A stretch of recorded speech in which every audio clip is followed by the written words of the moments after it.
Uma boa noite a todos. Boa noite. É sempre uma alegria, uma satisfação a gente retornar a esta casa que acolhe a todos nós com muito carinho e com muito amor. Nós vamos rogar mais uma vez, não cessamos de pedir, que Deus nos abençoe, como disse a nossa irmã muito bem, na nossa vontade de nos melhorarmos.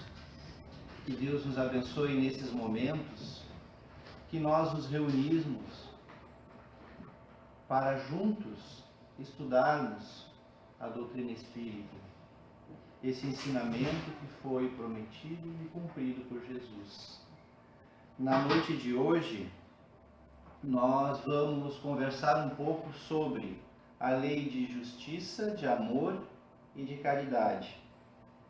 Segundo os Espíritos, e Kardec deixou escrito na questão 648 do Livro dos Espíritos, é a lei mais importante, porque ela resume todas as outras. Nós temos ali questões que desenvolvem profundamente as leis divinas e naturais que, diferente das nossas, elas são incorruptíveis. E ali nós vamos aprendendo que o trabalho é uma lei natural, divina, que o espírito precisa trabalhar para crescer. Que a igualdade, em todos os tempos, em todas as épocas, houveram espíritos lutando por ela, embora cada um trazendo o que tinha de melhor de si, diante de um contexto social, cultural, é uma lei natural. A fraternidade ensinada por Jesus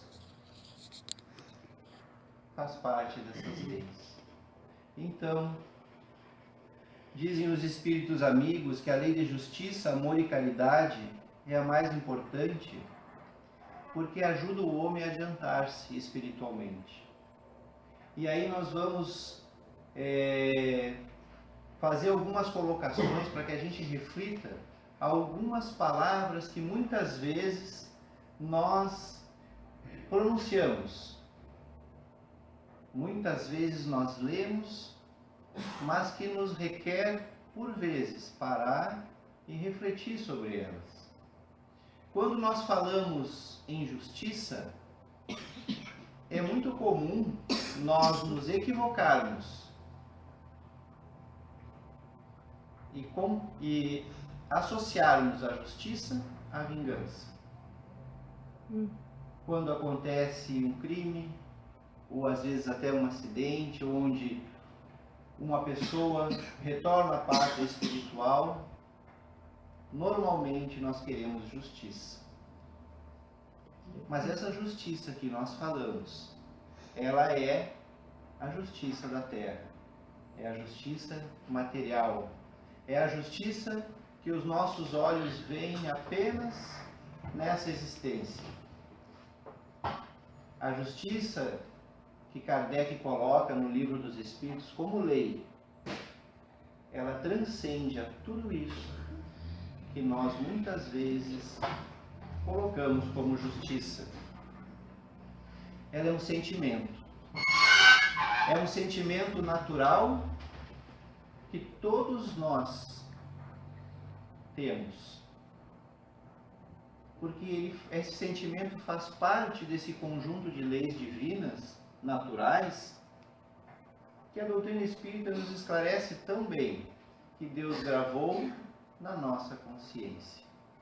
Daí a gente já vê que a responsabilidade é nossa. Esse sentimento, ele vai se desenvolvendo à medida que nós, como espíritos, vamos nos desenvolvendo. E aí entra uma outra palavra, direito. Né? Nós todos temos direitos. Neste assunto tratado no Livro dos Espíritos, Kardec começa falando dos direitos naturais. Que todos nós, como espíritos imortais, temos. Desencarnados e encarnados. Esses direitos, eles vão ter as suas características num ou no outro estado. Enquanto encarnados, nós temos um direito que é o primeiro de todos, que é o da vida. Esse direito não cabe a ninguém retirar. Então nós vemos, como a gente viu um quadro por aqui, aborto não. A doutrina espírita nos esclarece muito bem que existe um espírito reencarnante junto com a mãezinha, enquanto esse bebê está em gestação. Esse espírito está formando um novo ser. A vida, há um planejamento reencarnatório. Não é justo, conforme a lei divina, a ninguém interromper esse processo, senão a Deus. E Deus, para nós, se manifesta através das suas leis. A reencarnação é uma delas.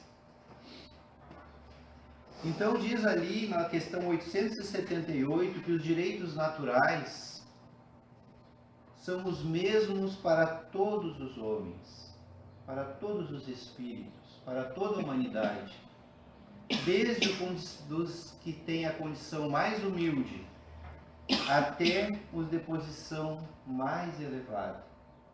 Deus não fez uns de limo mais puro do que o de que se serviu para fazer os outros. E todos aos seus olhos são iguais. As nossas condições vão variando. Nós nascemos na polaridade masculina, nós nascemos na polaridade feminina, nós reencarnamos pobres, nós reencarnamos ricos, nós reencarnamos com determinada situação cultural, em determinado local. E assim nós vamos crescendo, experimentando a vida em diversas formas. Deus criou todos iguais. As suas leis, elas não são aplicadas de uma forma a um e de uma forma a outro. Somos nós que vamos criando os nossos destinos. Um outro direito natural que é abordado nesta lei de justiça, amor e caridade é o de legítima propriedade. A legítima propriedade é aquela que nós adquirimos com o nosso trabalho, honesto, sem interferir e prejudicar outra pessoa. Há muitos casos na literatura espírita que esclarecem que heranças grandiosas são recebidas por espíritos que vêm com a missão ou vêm com a tarefa de dar bom uso a essas heranças. Grandes quantidades de terra, grandes valores em dinheiros, em bens, que no passado foram adquiridas de forma imprópria, prejudicando as pessoas, espoliando, fazendo mau uso do poder, satisfazendo a ganância. Então aqui esclarece muito bem, é muito interessante de nós lermos as questões textualmente, para que a gente perceba a racionalidade das leis divinas. Como nós temos a oportunidade, através das reencarnações, de nos construirmos intimamente. Porque essas leis divinas, não existe um livro gravado. Nós quisermos saber sobre as leis no Brasil, nós temos a Constituição brasileira. Temos as leis brasileiras em livros. Nós vamos pesquisar. Né? Existe todo um processo para que elas sejam modificadas de tempos em tempos, porque elas não são perfeitas. Mas as leis divinas, elas estão gravadas em nós, todas elas.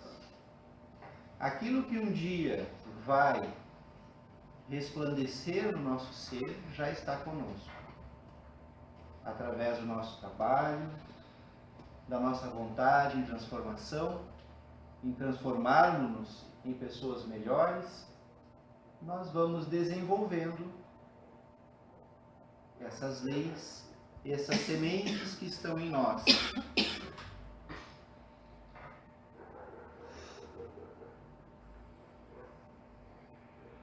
E no Livro dos Espíritos vai dizer também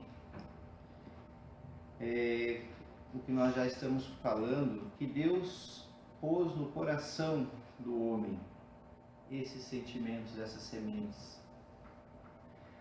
Daí vem que frequentemente em homens simples e incultos constatam-se noções mais exatas da justiça dos que possuem grande cabedal de saber. E a doutrina espírita nos esclarece uma coisa que a gente muito anseia, a riqueza. Que a riqueza, ela é uma prova mais perigosa que a miséria, por conta dos arrastamentos que ela nos traz. Que são esses arrastamentos? Tudo que o dinheiro, tudo que a facilidade proporciona e que nos afasta do que é espiritual. E a riqueza da inteligência também faz isso. Porque muitas vezes nós acreditamos saber muito e nos afastamos do que é essencial.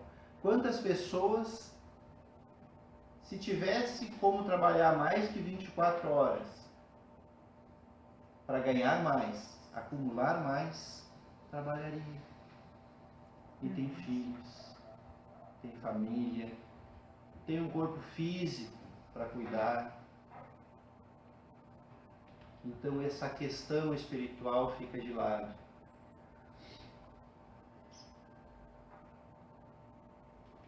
Em que consiste então essa justiça? Pergunta Kardec aos espíritos. Que justiça é essa? Porque a gente vai lendo o Livro dos Espíritos e a gente se indaga. E às vezes a gente se indaga de uma coisa, logo adiante o Kardec também estava se indagando, ele pergunta e eles respondem. E aí a gente fica sabendo. E ela consiste, dizem os Espíritos, em cada um respeitar os direitos dos demais. Essa é a questão 875. Cada um respeitar os direitos dos demais. Acontece que nós somos criados simples e ignorantes. E nós vamos desenvolvendo essas potencialidades que Deus colocou em nós.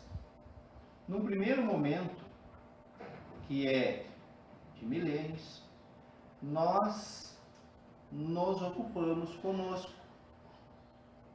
a nossa satisfação, o que é natural.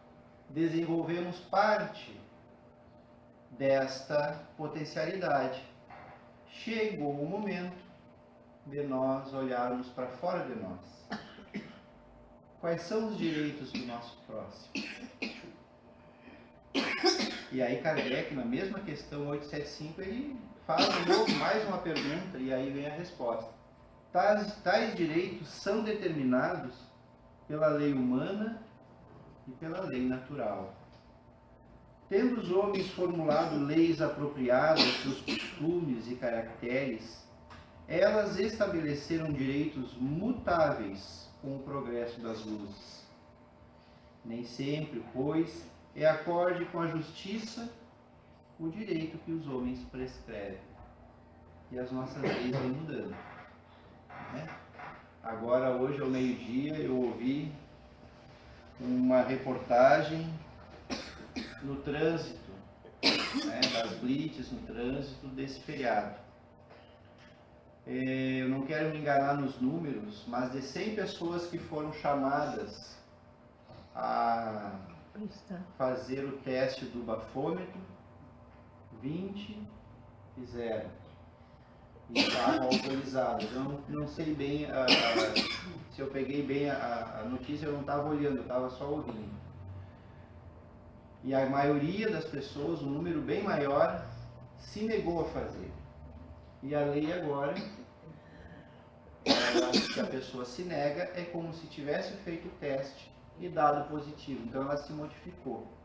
Porque ela foi feita com uma finalidade. E aí, na prática, ela viu que precisava ser ajustada. A lei do homem, a lei divina não. A lei divina a gente vai estudando ela, a gente vai reconhecendo as suas manifestações e a gente vai vendo o quão é perfeito. Isso do nosso ponto de vista ainda pequeno. A gente já reconhece o quão perfeito são as leis de Deus. O quão perfeito é o Criador. E prossegue, então, a questão dizendo que este direito regula apenas algumas relações sociais, as leis dos homens, algumas. Quando é certo que na vida particular há uma imensidade de atos unicamente da alçada do tribunal da consciência. Leis na nossa consciência, dizem os Espíritos, é um tribunal. Quando a gente aprende a usar esse tribunal, como disse a nossa irmã, rogando a Deus que abençoe a nossa vontade de nos melhorarmos, com sinceridade. A gente vai ver no final alguns exemplos que um irmão traz aqui no livro, para a gente se colocar um pouco no lugar do outro. A gente entra em contato com os mensageiros de Jesus, aqueles que nos querem bem, aqueles que nos querem pessoas melhores. Diz esse irmão Rodolfo Caligares, nesse livro As Leis Morais, que ele trata com simplicidade das leis morais, desenvolve questões que nos atingem no nosso cotidiano, vale a pena a gente ler. Ele diz que direito e justiça deveriam ser sinônimos perfeitos. E é o que vão ser quando nós atingirmos a plenitude a que fomos destinados. Ou seja, deveriam expressar a mesma virtude. Pois, se direito significa o que é justo, justiça é o que está em conformidade com o direito. Então, nas nossas palavras, no nosso dicionário na Terra, uma e outra coisa são iguais. Mas na prática, a gente sabe que não é. Então, para a gente ter uma ideia de a justiça divina, a justiça conforme lei natural e direito na Terra, a gente trouxe aqui a gente vai ler 2 artigos, não sei se é assim que chama, 2 artigos, da lei número 13.340 de 2006. São as formas de violência doméstica e familiar contra as mulheres, que é a famosa Lei Maria da Penha. Diz lá no primeiro artigo, em formas de violência: a violência física é entendida como qualquer conduta que ofenda sua integridade ou saúde corporal. É uma forma de violência. Violência física. Essa todo mundo conhece. Uma outra forma de violência na nossa lei hoje, 2016, já faz desde 2006. A violência psicológica deve fazer mais tempo, mas a gente traz aqui como uma lei da atualidade. A violência psicológica entendida como qualquer conduta que lhe cause dano emocional. Qualquer conduta minha que cause dano emocional a outra pessoa. E diminuição da autoestima ou que lhe prejudique e perturbe o pleno desenvolvimento. Ou que vise degradar ou controlar suas ações, comportamentos, crenças e decisões, mediante ameaça, constrangimento, humilhação, manipulação, isolamento, vigilância constante, perseguição costumaz, insulto, chantagem, ridicularização, exploração e limitação do direito de ir e vir, ou qualquer outro meio que lhe cause prejuízo à saúde psicológica e à autodeterminação. Está na nossa lei hoje. Há 2000 anos. Figuras importantíssimas que conviveram com Jesus. Aqueles que o queriam derrubar. Às vezes a gente acha que eles não são importantes. Jesus é abordado por aqueles que queriam algo, aqueles que não foram tocados pelos seus ensinamentos, então eles se aproximavam de Jesus para tentar ele, para derrubar, para achar alguma coisa para desmascará-lo. Porque Jesus estava trazendo o consolo ao mundo. Ele falava de amor. Então esses seres, esses irmãos nossos, se aproximaram uma vez de Jesus para perguntar para Jesus o que fazer com uma mulher adulta. Há 2000 anos atrás a lei era apedrejar a mulher adulta. Até hoje a gente não sabe como é que a mulher se tornava adúltera sozinha, porque ela era apedrejada sozinha. Mudou as leis? As leis dos homens? A condenação não, né? Pois é. As irmãs aqui já disseram não, porque elas já estão um passo à frente. Mas a lei mudou. Hoje na nossa lei, dentro do lar, até para evitar que o adultério aconteça, que as pessoas entendam que muitos de nós é assim, como está relatando a lei, no nosso íntimo, no nosso coração, a lei já é diferente. Vamos construir no lar, diz a lei, sem humilhar, sem restringir o ir e vir, porque isso é contra a lei humana. E o que Jesus responde àquela época? Quem não tiver pecado, que atire a primeira pedra. E ainda hoje, nós precisamos de leis minuciosas, como esse pequeno artigo que nós lemos, enumerando o quê? Hipóteses. Uma lei é feita por hipóteses, aquilo que possa vir a acontecer. Não, ela é resultado que já aconteceu. É o resultado daquilo que está acontecendo. Então nós precisamos ainda da pena para coibir aquilo que nós ainda alimentamos em nós. Porque esta, com vários outros exemplos que nós poderíamos abordar, ela não é em determinado bairro, não é em determinada família ou cultura. Não é quem ganha até tantos salários mínimos. Ela está no íntimo, ainda esperando esse trabalho de nós para melhorarmos. Então esse sentimento de justiça, ele vai se desenvolvendo. Um outro exemplo que a gente pode dar. A minha irmã aqui me convidou faz um mês para vir aqui. Então faz um mês que eu sei que às 7 horas eu tinha que estar aqui. Mas eu consegui sair atrasado da casa. Não bastou um mês. E aí tem pardais, né? E aí a gente vem apressado. Um pardal pega e chega a multa em casa daqui uns dias. Eu sei que eu posso recorrer. Aí eu vou lá e recorro e não ganho a multa, né? Eles suspendem a multa. Mas eu sei que eu passei acima do limite. A lei divina me pegou. Né? Essa não tem jeito. Né? Essa eu vou ter que ressarcir.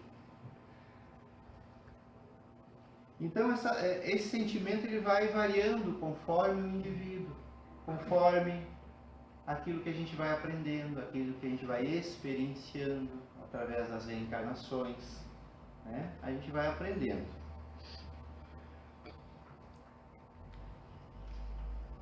Então, uma outra questão que é abordada na lei de justiça, amor e caridade,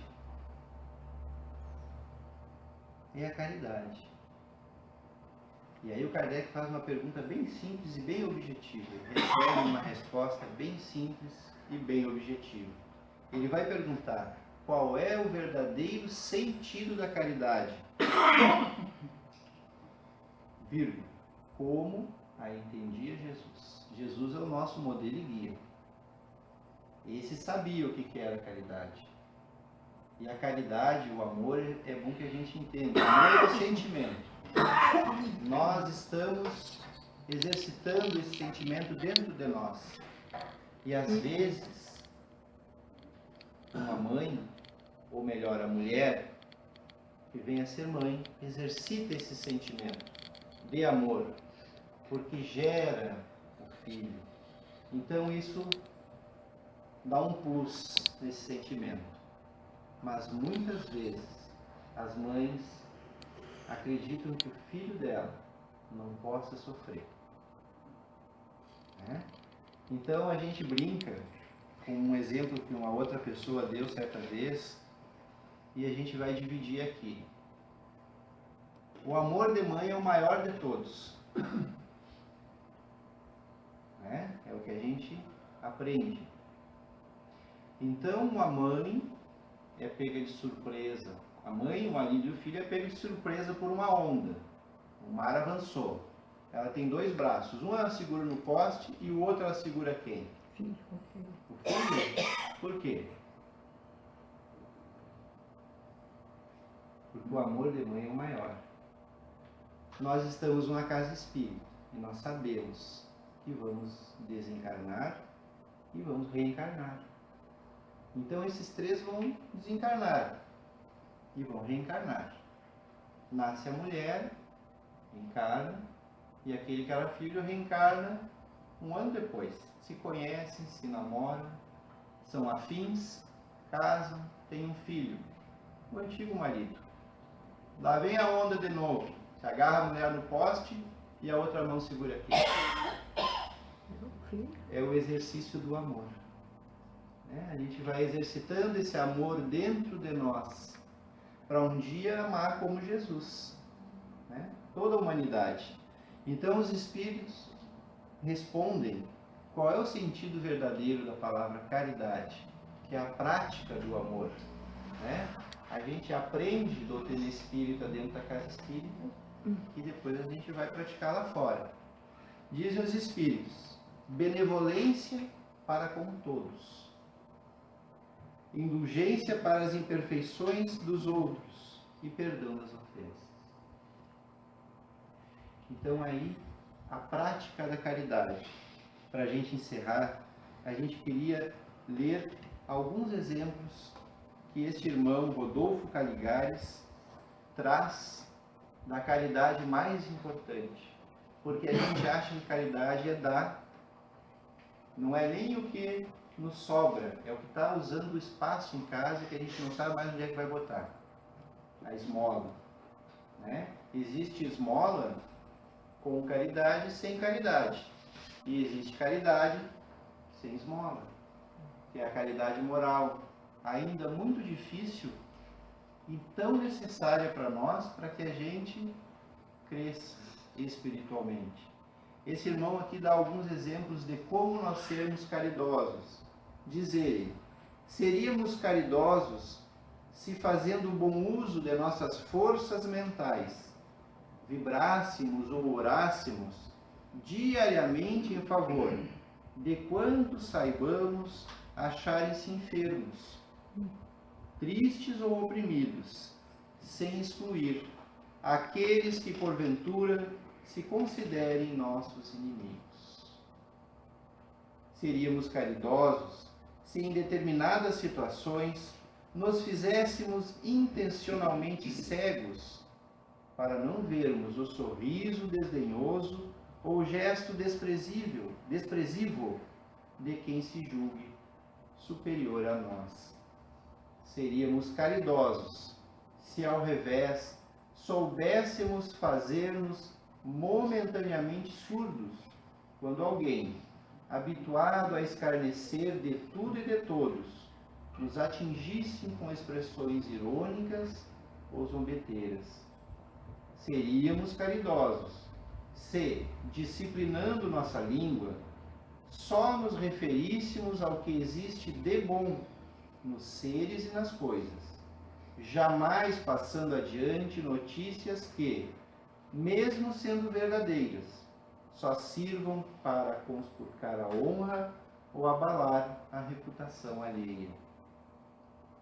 Seríamos caridosos se, embora as circunstâncias a tal nos induzissem, não suspeitássemos mal de nossos semelhantes, abstendo-nos de expender qualquer juízo apressado e temerário contra eles, mesmo entre os familiares.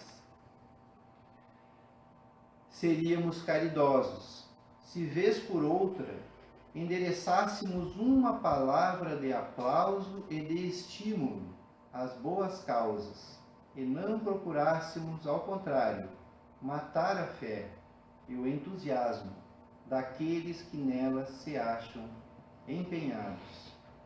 Seríamos caridosos se não guardássemos ressentimentos daqueles que nos ofenderam ou prejudicaram, que feriram o nosso orgulho ou roubaram a nossa felicidade, perdoando-lhes de coração. Seríamos caridosos se reservássemos nosso rigor apenas para nós mesmos, sendo pacientes e tolerantes com as fraquezas e imperfeições daqueles com os quais convivemos, no lar, na oficina de trabalho ou na sociedade.